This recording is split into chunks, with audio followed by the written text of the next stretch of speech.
I hosted a album listening party with Megan last week, and you sent in a little video for her that she was all surprised by. Yeah. So what is it? It's funny that she always cites you as like someone that she wanted to work with her whole life. What is with y'all's relationship that just makes it work? How is the chemistry different with you and Meg? It's like brother and sister, man. You know what I'm Mm-hmm. saying? Like, she give me some ideas, I give her some ideas, and we agree on everything, and we take it from there. Like it's real natural. You know what I'm saying? When I first met her, it was real natural. She grew up listening to my stuff, so she already knew my track record. Mm-hmm. And she trusted me to, handle that production, and she gave me that chance, and I delivered. And you And brought back some plaques, very much. yeah, we've been family ever since. Yeah. And you're obviously no stranger to Houston at all. Obviously, you worked with UGK. I don't know if you know if you're involved in it, but a while ago, Pimp C's wife had said that she gave Meg some stuff of his, and I don't know if she meant like verses or beats or whatever. Did you ever get brought in on that or no? Yeah, she told me about that. Like she was sending Meg a bunch of Pimp C verses and stuff like that. Yeah. Did she ever ask you to like produce it, get in on it, or? Yeah. I produced a couple of joints. Yeah. Yeah. See, I got on her last week because I was like, you're doing a lot of, West Coast samples and like, we love it, but I need to hear the Houston shit. Like, I want to hear that. I want to hear her take on that.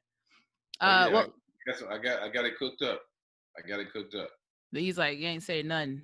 Yeah. Sealed. It's sealed right now. Well, congratulations on the album. The hustle continues. I ran through it.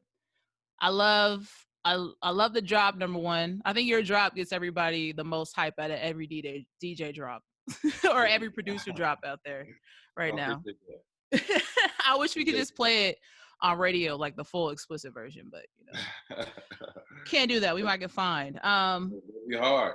I know. The number one thing you notice to me is that you have features from everybody. You have literally everybody. You have Dolph, you have Key Glock, you have Meg, Ty Dolla $ign, go down the line. But I saw 2 features from Logic, and I know you and Logic worked together previously, but what about yours and Logic's chemistry that earned him 2 placements on the project? Logic is my best friend. Like, we talk all the time. We hung out, played card games, drank, smoked weed.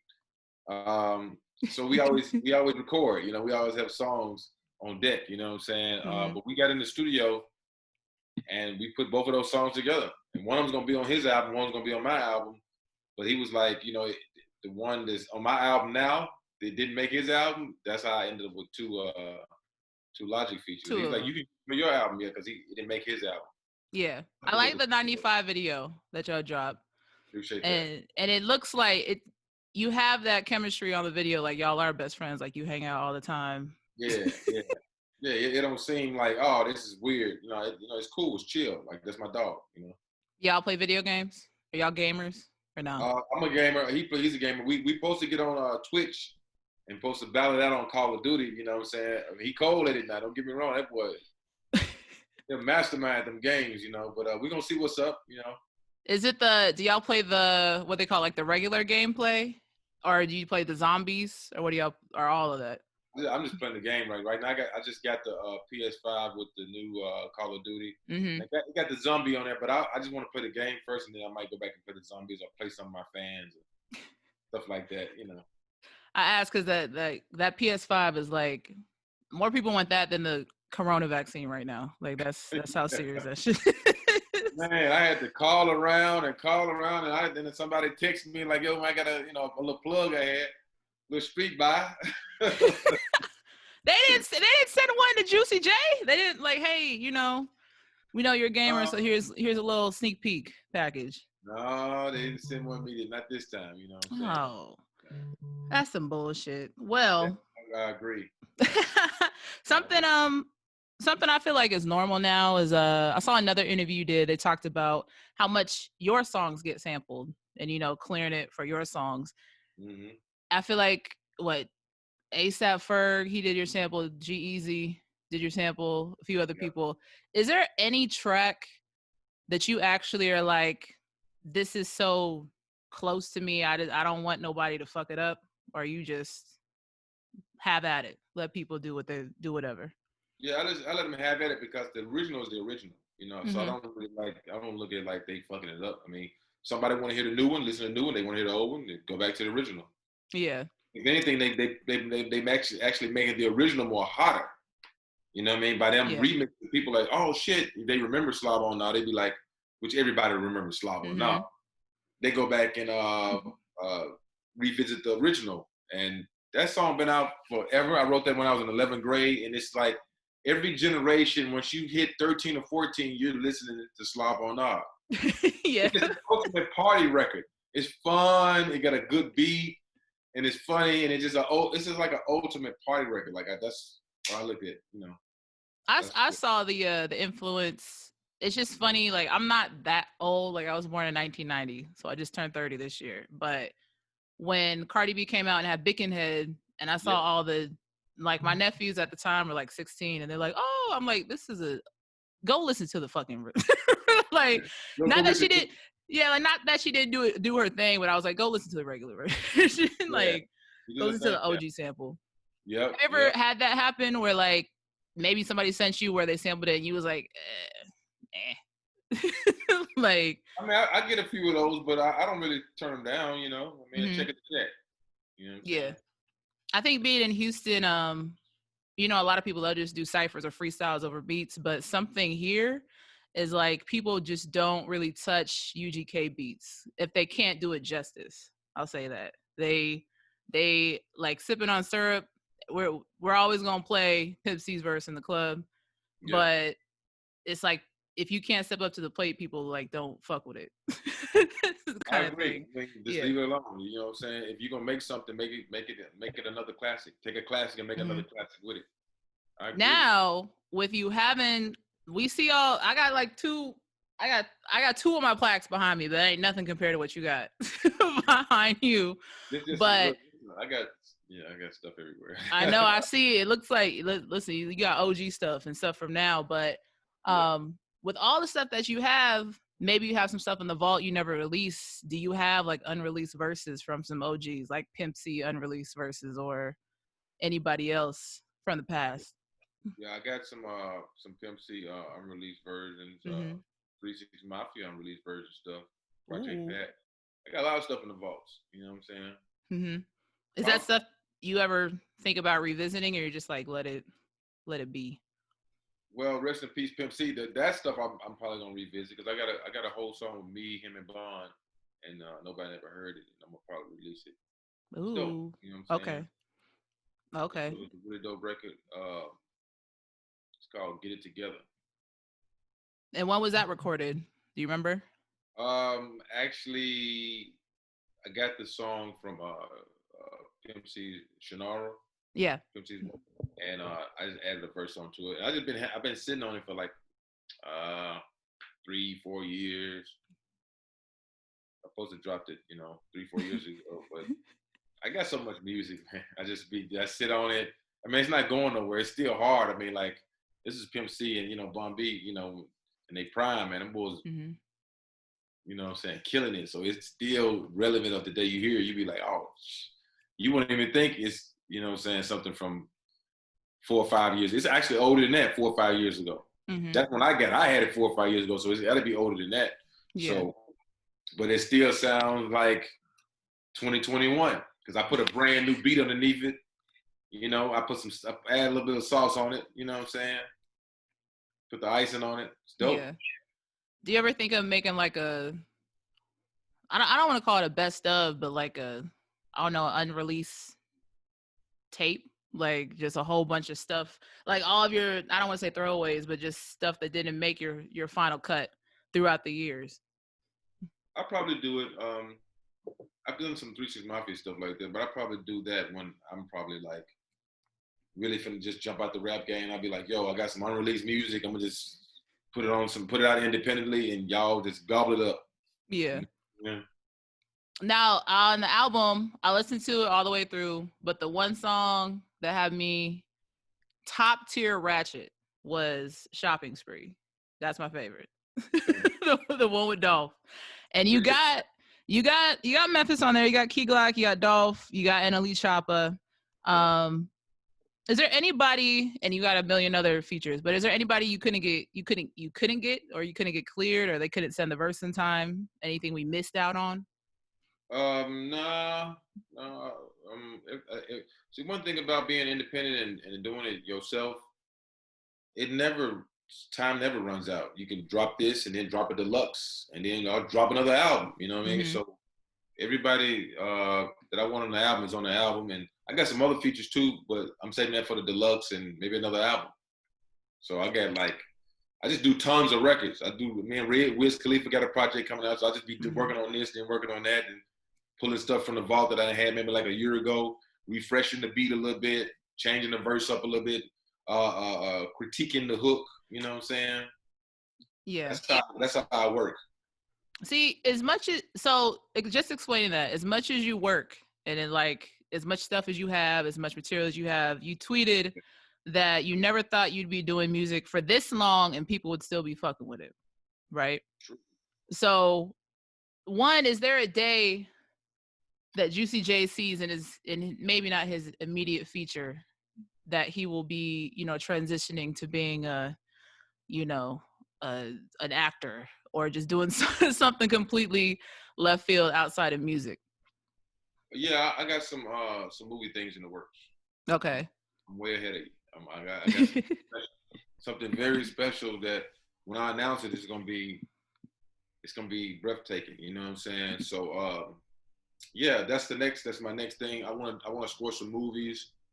I feel like rap is taking over everything. So hey, let these rappers start scoring movies now. Let us producers come in. Let's score some movies. So I want to score some movies. RZA doing it. It's a couple of people doing it, but I never done it before. I wrote a song for a movie and won an Academy Award for that. But I'm ready to score let me score any big movie like a Fast and Furious or a Marvel Comics movie. I would like to score that. Like I think that's dope. A horror movie, I'll score that. Somebody reach out.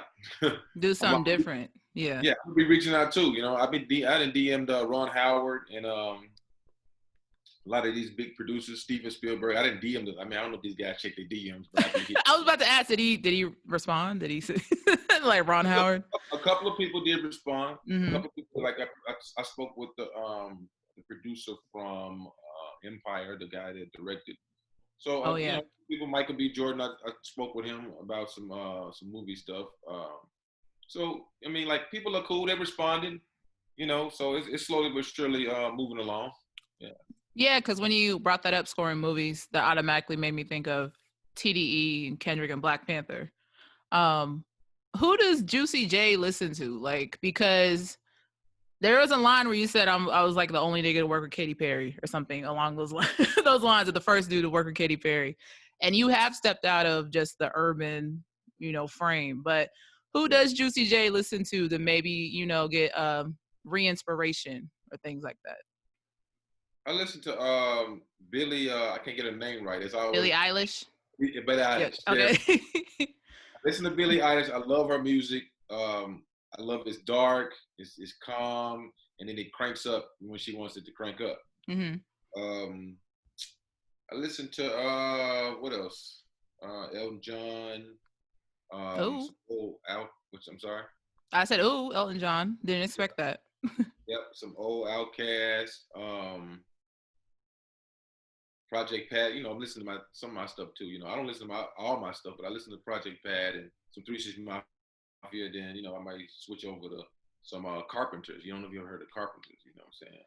I'm not that young, but I will say I've heard of them, but I've never listened to them. Yeah, but there's some. So everyone now they're putting their Apple Play list or whatever, where Apple just recounts everything you listen to. And mine's like mostly Nipsey Hussle, but there was some, Christopher Cross in there. People don't be knowing about Sailing is like an OG song that's been retouched. Yeah. I want to hear Juicy J's remix of Sailing if that'll ever happen in the future. You never know. I'll see what I can do. I'll see what I can pull out the bag, pull out the hat. You know what I'm saying? Yeah. Magic trick.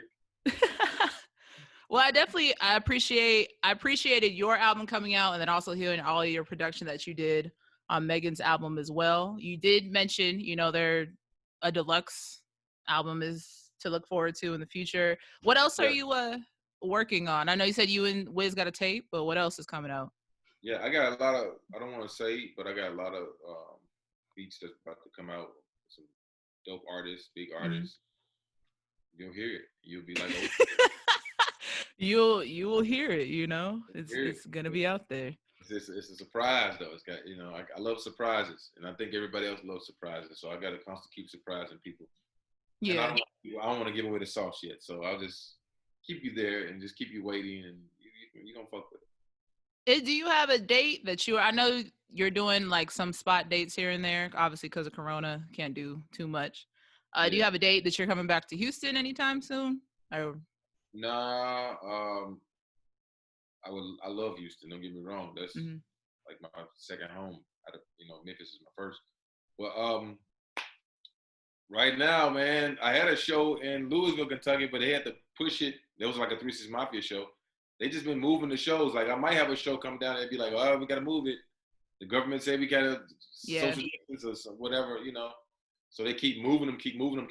So hopefully in 2021, I mean, I had some stuff on the schedule, but like I said, they've been moving it around. So I don't know. Are you down with the virtual festivals and stuff like that? Would you do that, or is it just not the same for you? Yeah, I'll do it. I'm not tripping on that.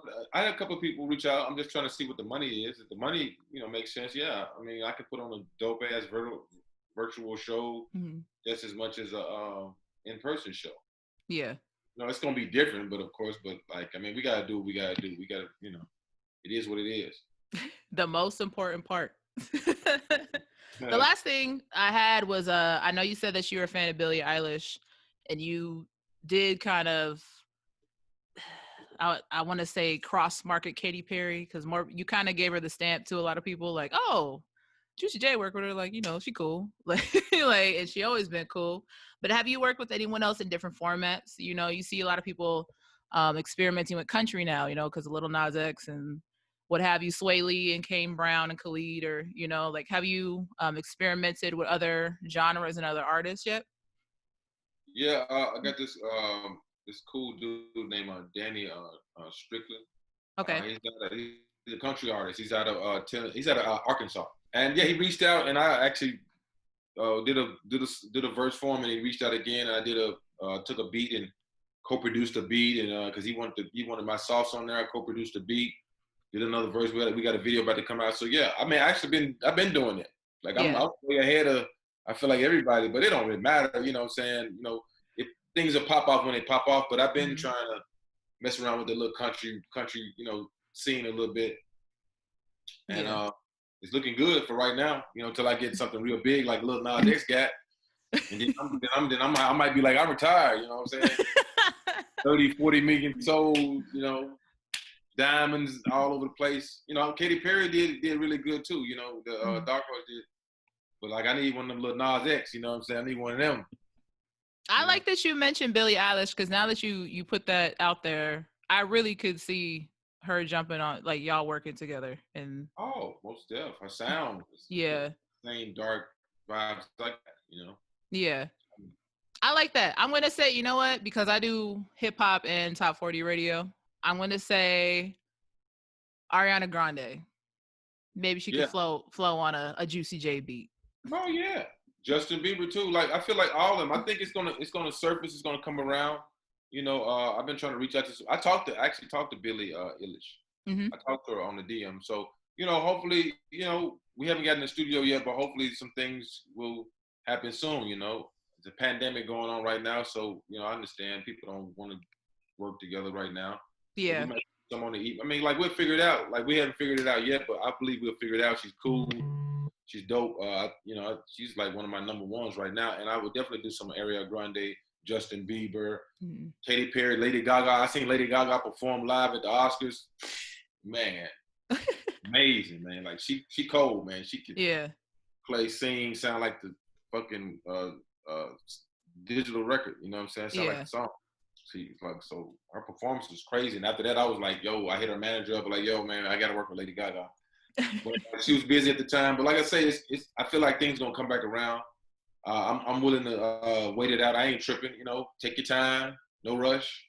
I ain't going nowhere. I'm gonna be doing this for the rest of my life. So yeah, I'll be here. You know what I'm saying? You can hit me up. You know what I'm saying? I'm not that you need it, but I'm gonna start lobbying for more Juicy J pop records. Like, I just think you're right. You're right. I just want to. I love music so much, so I feel like I'm the Quincy Jones in rap, you know, producer, whatever, the new Quincy Jones. So I gotta, for me to think like that, I gotta build that catalog a little bit more. I got a big catalog with 3 6 myself, but it's time for me to build it. You know, I'm building it with Meg. I got some other stuff about to come out, but I want to just keep building it, because I've been producing all my life. You know, that's my first thing. I know.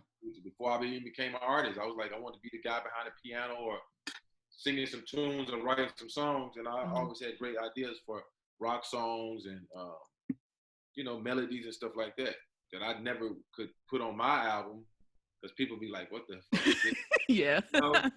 But I got it for other people. Like, I always wanted to record me an R&B album. I was going to do an R&B album and change my name up. I never got a chance to do it. But that was you're the one singing, or you're just producing? I'm the one singing. But I was trying to, when I sing T-Pain with the auto-tune, I know I can't sing, so I was trying to get the auto-tune. Maybe I could tune my voice where people might want to know it was me. And I was going to make a album, like, with songs, like me singing. You know what I'm saying? See, that just reminded me of, like, the reverse situation with Musiq Soulchild. How he, like, tried to rebrand as a rapper, and we was like, nah, you Musiq Soulchild, bro.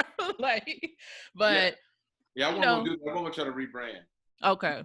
No, I won't try. No, I wouldn't dare step away from rap. I was I was gonna do something just for myself. I was gonna just put some songs out and release it, and don't even promote it, and just see if people can just catch on to it. It's just something I always wanted to do, you know. I'm gonna need you to do that now, because now that you put it out there, now I need it. It's just like the Billie Eilish collab, and now that, and then to hear whatever country collab you got in the works. And then while we're talking about this, it made me think: have you ever worked with Justin Timberlake, or no? Yes. Okay, I was like, it would make sense because is he from Memphis? Yeah. He's from I was like, I don't know why it's not coming to mind, but like working with Justin Timberlake or Justin Bieber, like you said, I think they all need that. You know, I think they need the Juicy J treatment. So I'm all for it. I think it'll change the game, and I feel like people will be like, "Oh shit!" Like it'll actually change the vibe of music as well. Like it's like something brand new. You know, that's what I feel like. Yeah, but like you said, hip hop runs the world anyway. So. Yes. We saw what the Jeezy and Gucci Mane numbers did for verses. Okay. Like that's what I'm saying. Like, we doing crazy numbers. Like, think about that. It's like when we click up, squash our beefs, and we click up as one, man, you see the energy. The energy. Just think about that. If we all just clicked up and just did something, not even like a concert, it could be just something, you know what I'm saying? I don't know. Something could be something political or something uplifting or something just to help out people or whatever. I don't know, man. This is the idea. When I seen that, I was just like, man, we can do anything, man. Like, rappers run the game, you know what I'm saying? Yeah. We can do anything. We the voices. I will admit, I was surprised at how, I know in the Black and urban community how big it was, but I was just surprised how big it really was for on a large scale. But you know what that means? Now that you talk about linking up, now we got to do Juicy J produce We Are the World 2020. I'm throwing that out there as well. There you go. Hey, that's the truth though. Like, that's a good idea. You know what I'm saying? Quincy Jones did it. Yeah. Quincy Jones did it. You know? Well, that's what we need to end 2020 is that going into next year. Got you. We got you. Well, I appreciate you. Thank you so much for sitting down with me, you know, talking music and just blending the lines. I think people that are just music heads, they listen to all genres. Like, I think a lot of people respect Juicy because you, like you said, you kind of work with everybody. You know, it's not like they saw you, you know, you was hanging out, you was close and cool with Mac Miller, and then you hanging out with Logic and Katy Perry, whatever. So I'm rooting for, you know, more Juicy J crossover collabs. I wanna intro your songs when I do my top 40 station as well.